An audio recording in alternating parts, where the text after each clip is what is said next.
What is it about the foot pedal and playing the foot pedal that you've developed that's... Well, first of all, I think that in the end result of playing the foot pedal is more along the traditional lines of heel down. But my approach to teaching it is slightly different for the simple reason that you cannot always do the end result in the beginning.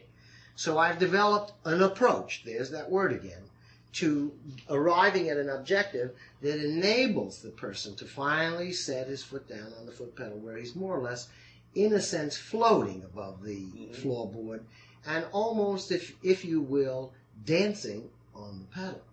In a sense, I mean, not literally, dancing on the pedal. Now, but because of the industry and the demands of the industry, there are many times that there's volume needed in live playing in huge arenas where it necessitates a slightly different approach other than the one that was formerly used in a live ballroom with a band. And of course I know there are many older drummers, my age and older, who really kind of look askance at lifting their foot off the pedal and this and that and et cetera, et cetera.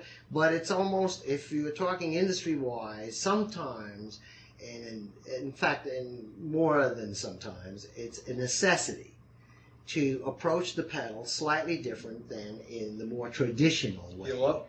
Well, yes, heel up, or not up so much as off the pedal mildly and back off of it slightly to create the volume factor. Of course, you know, many young players use the word power. They, of course, they really are not saying what they truly mean. They are confused, and I hope it doesn't affect them psychologically. What they really are trying to say is that they need volume. And they always say power. Well, I mean, I don't know. Power confuses me. I mean, this is not a General Patton marching into, power. I mean, sometimes when young drummers use that word, I think maybe the reason for wanting to play the drums is really, misguided. Because they're disclosing something to me when they say power. If they would use the word, control over the spectrum of dynamics, and what part of that spectrum is volume, part of the spectrum of dynamics, all the way from triple P. So I think that power probably is not the correct word. But in getting the end result of achieving the volume that they'd like to have in certain working situations, yes, the approach is mild, not actually different in principle, because I blend the two while during the development stage, so you can go either and or, and you don't even have to think about it. And I'd like to thank Jim Ganduglia, who I hear has been kind enough in many of the clinics that he's given for having given me credit for having developed an approach to the pedal that has enabled young players to have more control or command over the foot pedal than maybe possibly they formerly might have had. And I really would like to thank Jim very much, who is certainly formidable as a teacher and a player himself, and now, these days, the conductor for Johnny Mathis.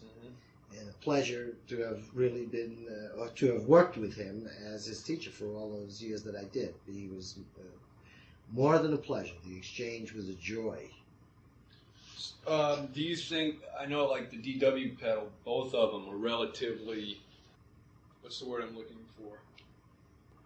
In construction, sparse as compared with some of the other pedals that are coming out in the market that are about 90 pounds. And does one or the other make a difference in the performance of the pedal? I understand exactly what you're saying.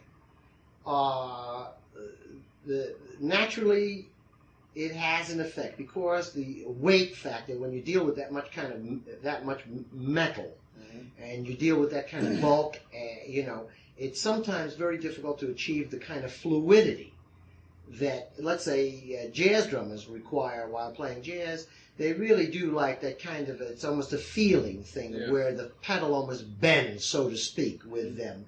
and they can do things with it as opposed to just it's going up and down, going thump thump.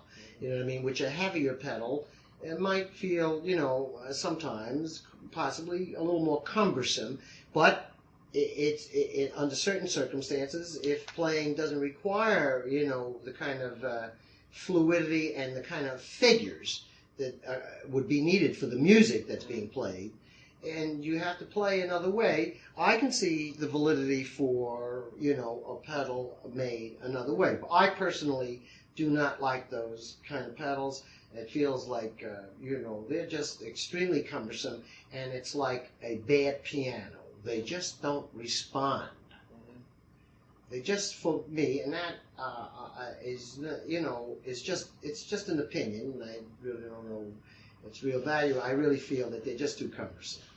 But I mean, from the standpoint of standing up and the beating that pedals have to take under some situation, we do now have a new DW pedal that is supported with a bass underneath the pedal, right, to give it more structural support, and so it can take more abuse during performance, during performances. So now, if a person requires more than that, then I would suggest that they go to really one of the other Titanic type pedals.